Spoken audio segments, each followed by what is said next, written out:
5 minutes in support of his amendment. Thank you, Mr. Chairman.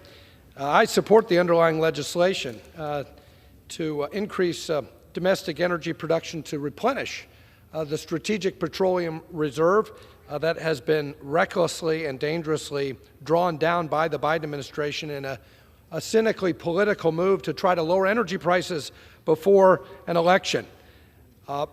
But we know that in a move to placate radical environmentalists, President Biden blocked the Keystone XL pipeline at the beginning of this administration. His administration suspended oil and natural gas leasing and permits when he took office. But for the last year, the president and his supporters have been pleading for more domestic energy production.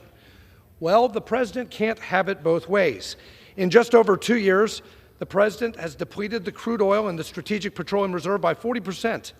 Not only did this scheme fail to bring down prices in a meaningful way for Americans, it threatens our energy and national security should a true national emergency occur.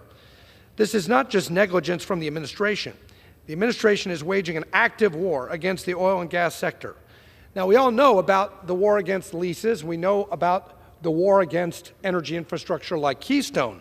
But ground zero, Mr. Chairman, for this war against domestic energy production is the weaponization of financial regulation to discriminate against American energy production and redirect capital away from American energy production. And this is all happening at the precise time we need more, not less, energy production. The Energy Information Administration recently projected that global energy consumption will increase by 50% in the year 2050, with almost half of energy consumption coming from natural gas and other fossil fuel energy. So why do we need this amendment? Because this is a capital-intensive enterprise. In order for oil and gas production to happen, you have to have the financing for that. And this administration has weaponized the financial regulators to limit access to financing, to limit access to capital. For example, initiatives by the Federal Reserve, working with the network of other central banks and supervisors for the greening of the financial system, otherwise known as NGFS. The SEC's proposed rules to enhance and standardize climate-related disclosures for investors. The Financial Stability Oversight Council's report and recommendations on climate-related financial risk. The FDIC's principles for climate-related financial risk management for large financial institutions. The Office of the Comptroller of the Currency's principles for climate-related financial risk management for large banks. My amendment would simply pause any and all of these climate-related financial regulations so that financial institutions can provide the capital and the financing for the oil and gas producers so that we can, in fact, replenish the petroleum reserve. There's no question that the war on energy has costed families and small businesses increased costs. Just in the first year of this administration, investment in oil and natural gas production dropped by 25%.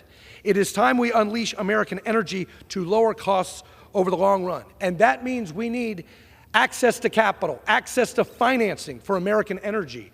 My amendment would give American energy companies access to our deep liquid capital markets so that we can continue to power this country's economy and replenish the strategic petroleum reserve. That's why I'm offering this amendment, to protect American energy producers, to protect their access to the capital markets so that we can facilitate the replenishment of the strategic petroleum reserve. And I would argue we need to unleash our financial institutions and our asset managers and investors to give our energy producers the financing that they need to rebuild our economy and to lower costs at the pump and lower energy costs across the board. So with that, Mr. Chairman, I urge my colleagues to support this amendment and, of course, support the underlying piece of legislation, and I yield back.